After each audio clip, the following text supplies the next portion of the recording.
Ave Maria, cheia de graça, o Senhor é convosco. Bendita sois vós, as mulheres, bendito é o fruto do vosso ventre, Jesus. Santa Maria, Mãe de Deus, rogai por nós, pecadores, agora e na hora de nossa morte. Amém.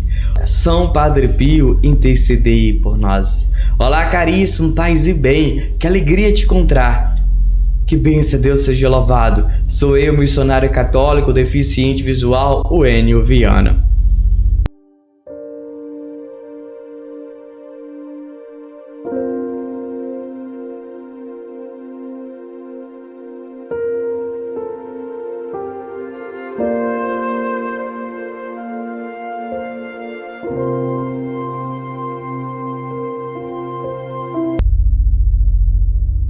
Você que ainda não é inscrito no nosso canal, peço que você se inscreva, deixe o seu like, todo mundo like, por favor, comenta abaixo, São Padre Pio, rogai por nós, compartilhe com pelo menos 10 pessoas, nós contamos muito com a sua ajuda e a sua colaboração. Querido, querida, a conversão é uma decisão de cada um de nós. Quando cada um de nós buscamos ir até a igreja e buscar o santo batismo, um dos sacramentos que a iniciação, você decidiu. E nessa decisão você busca agora viver uma vida santa. É claro que você vai passar por um tempo de purificação, só que esse tempo de purificação você está conhecendo. Então, quanto mais você conhece, mais você ama e mais você vai desapegando e você vai se transfigurando assim o Senhor Jesus. É claro que cada um é uma singular conversão. Um exemplo aqui concreto. Eu conheço Jesus 1%, o meu vizinho conhece 2%, então ele está acima de mim. Por quê, Wayne? Porque ele conhece mais. Quanto mais a gente conhece, mais a gente transfigura, a gente ama mais Jesus e a gente busca imitar Jesus. E esse processo de conversão, nós precisamos entender que é uma busca incansável, a busca da verdade, que é os mandamentos da igreja. E sem a igreja não há salvação, porque é através da igreja que você inicia. Como assim, Enio? Como é que eu vou ser salvo sem o batismo? Como é que eu vou ser salvo sem a crisma? Sem passar pelo confessionário, sem comungar Jesus no Santíssimo Sacramento no altar, sem confessar os meus pecados. Então você vai começar a ingressar na igreja e você ama a igreja, e aí a igreja fala: olha para a palavra, é a palavra. É claro que a igreja fundamenta tudo através da Bíblia, mas só que muito tempo antes de existir a Bíblia nos seus livros canonizados, esse livro que você carrega aí, a Bíblia, a igreja ensinava a tradição, o que os apóstolos estavam de boca em boca. Então ali existiu um processo de conversão, tudo que foi ensinado por Jesus. Mas ao longo do tempo, quem ensinou, quer dizer, os pais da fé, quer dizer, os padres do deserto, que nos ensinou ao longo do tempo. Mas o nosso, como diz aí, o processo de conversão é você largar a vida velha, exatamente. Não tem como você dizer, eu sou santo ou sou pecador. Vou explicar isso melhor para você entender. Isso é maravilhoso, isso é lindo. Falei errado. Não existe meio termo. Como assim, Enio? Ou você é santo ou você é pecador. Ou você é da igreja ou você é fora da igreja. Vou explicar para você entender melhor. E nesse processo você larga. É como você tem um motor, tá num barco, e nesse barco você tem 10 motores. E aí você desliga os 9 motores. Então você desliga os 9, mas um só motor, ele continua ligado. Então, se você não desligar desse pecado velho, você continua pecando. E é por isso que você precisa desapegar, largar a vida velha e começar a amar a igreja, amar Jesus. E aí você vai se converter, aí você vai estar no seu processo de conversão diária e constante. Querido, querida, é por isso que vocês não existe meio termo. Jesus me disse, se você tropeçar em um mandamento, você está tropeçando em todos. Por quê? Ou você é quente ou você é frio. Não existe esse meio termo de igreja morno. É claro que a gente sabe que nem todos vai para o céu direto, mas a maioria irão passar pelo purgatório, porque nós estamos buscando a santidade. Eu sei disso, mas muitos de nós não chegamos a essa perfeição, essa transfiguração perfeita, e é por isso que muitos, nem todos, tá bom? Vamos passar pelo purgatório. Sendo assim que nós vamos conhecendo, amando a igreja, a gente muda. E é por isso que existe uma decisão. Primeiramente, essa decisão de querer conhecer. Porque não há como você amar. Eu vou dar um exemplo concreto aqui. Você quer relacionar com uma pessoa, mas como é que você vai amar uma pessoa que você não conhece? Não tem como. Então você vai conhecer, digamos assim, tô dando um exemplo aqui, pessoal. Maria, Nossa Senhora. Não só Maria, tá bom? Nossa Senhora não. Você quer namorar com uma mulher chamada Maria. Como é que você vai amar Maria sendo que você não conhece? Então você tem que conhecer Maria. E agora, depois desse conhecer, você vai começar a amar Maria e você vai querer ter um convívio com Maria, de passar pelo namoro santo, noivado e se casar. Então houve aí uma decisão de solteiro para casado e de conhecer. E é por isso que a gente tem que conhecer a igreja. Precisa conhecer Sagrado Magistério, Sagrada Escritura, Sagrada Tradição. Eu não posso dizer, eu não vou aceitar isso. Aí eu me torno mais um luterano. Eu preciso aceitar toda a doutrina da Igreja Católica. Foi por isso que aconteceu separação, divisão. E eu não posso ser divisão da igreja. A igreja não é para haver racha, separação. Nós precisamos amar a totalidade. É por isso que existe dogmas. Dogma quer dizer o que? É fé. Isso eu preciso crer. Eu não creio na Imaculada Conceição. Eu não creio na virgindade de Maria. Eu não creio que a igreja é santa. Eu não posso dizer isso. Se eu sou católico, eu creio e amém. Se a igreja manda, amém. E a igreja é o que joga luz para nós, nos ajuda a interpretar a palavra. E com isso, por isso que nós precisamos amar a igreja. E amando, eu começo agora a buscar a santidade, passar por essa via maravilhosa. Vou dar um exemplo concreto, passar um pouco da teoria. É como que você começa agora a não se sentir bem, dá uns sintomas. Você vai no médico e o médico fala assim, Wênio, isso pra mim não, viu? Você tem diabetes. Mas se Deus permitir, pode ser, Jesus. Você tem diabetes. Eu descubro que eu tenho diabetes. O médico fala, Wênio, a partir de hoje, nada de açúcar. Eu posso comer açúcar? Não. Eu preciso, a partir de hoje, ouvir o que o médico disse e praticar. Entende? Então, eu ouço através da igreja. A igreja nos convida, tradição, Sagrada Escritura. Então, agora a partir disso, eu preciso tomar aquele medicamento.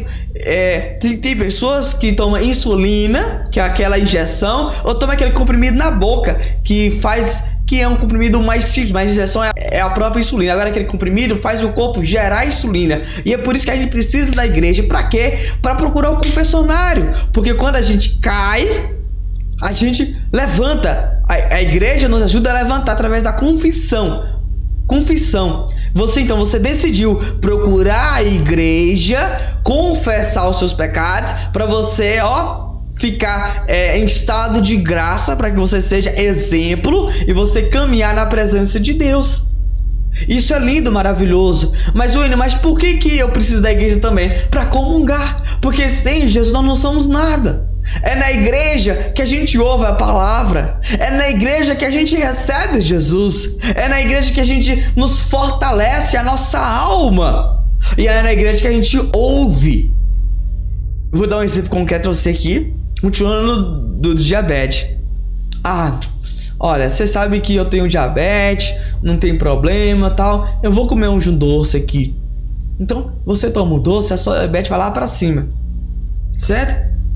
Isso lá pra cima pode trazer uma sequela pra você. Qual é a sequela? Eu não entendo muito, mas a morte. trazer AVC, e aí você gerar a morte física, certo? Física, você morrer. Então, quando você vai na igreja, mas não obedece, tá gerando a morte da alma.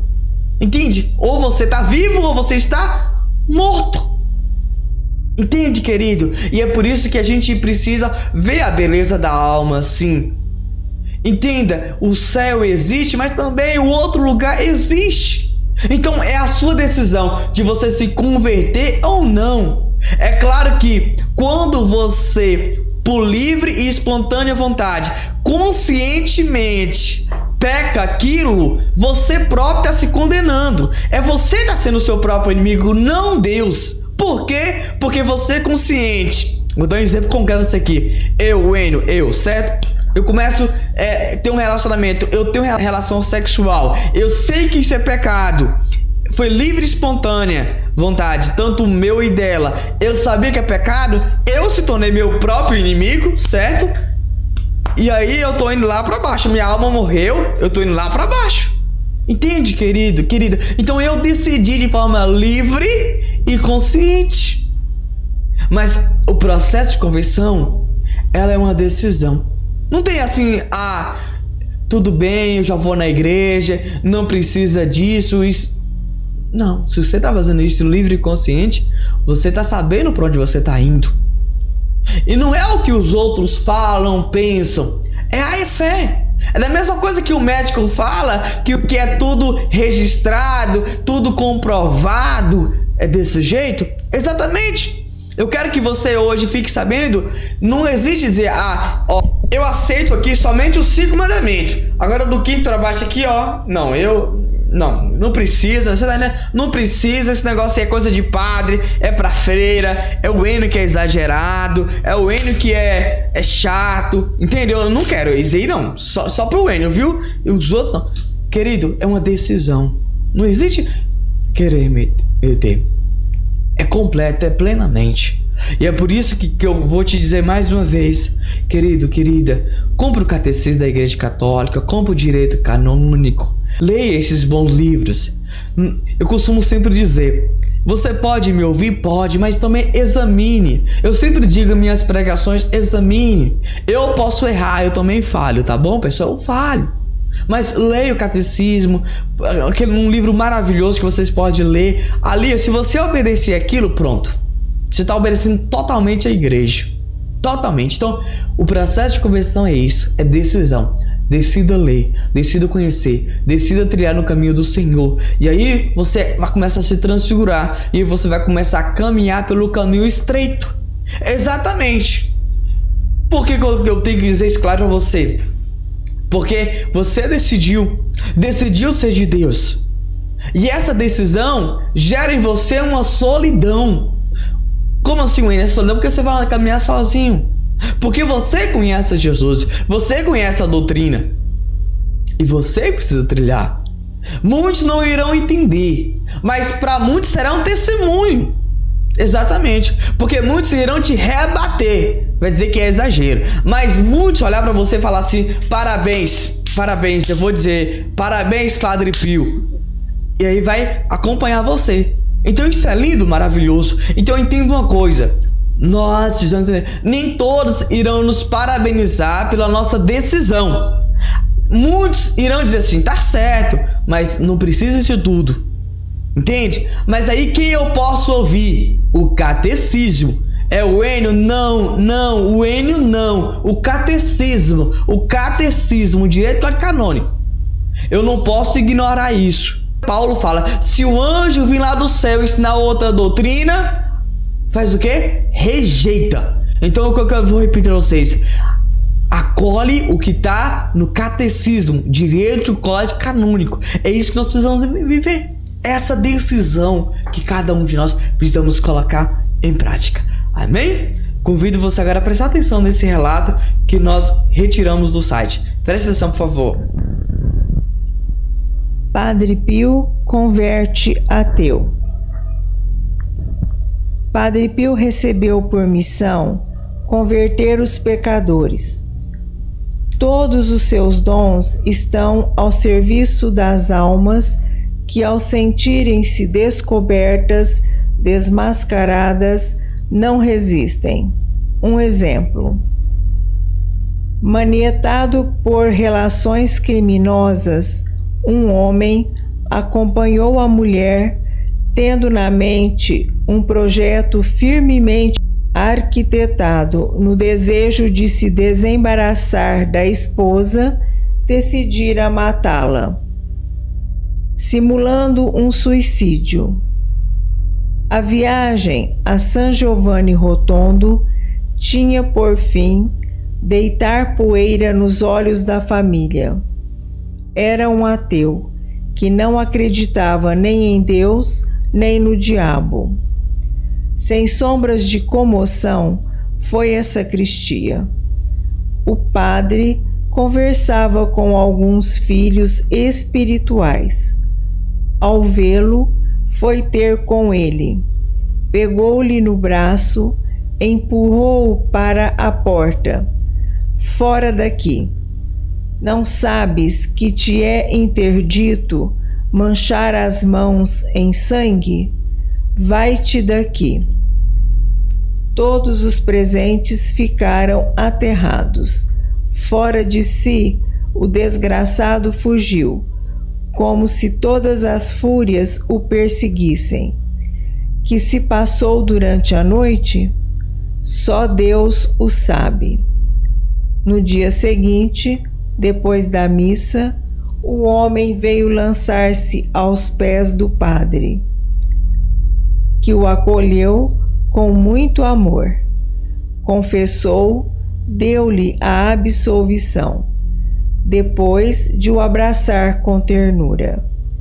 Disse-lhe a queima-roupa: desejastes sempre filhos, não é verdade? O homem olhou pasmado. Ah, sim, muito, muito. Bem, não ofendas mais a Deus e terás um filho. Um ano depois, o casal trazia-lhe um filho para ele batizar.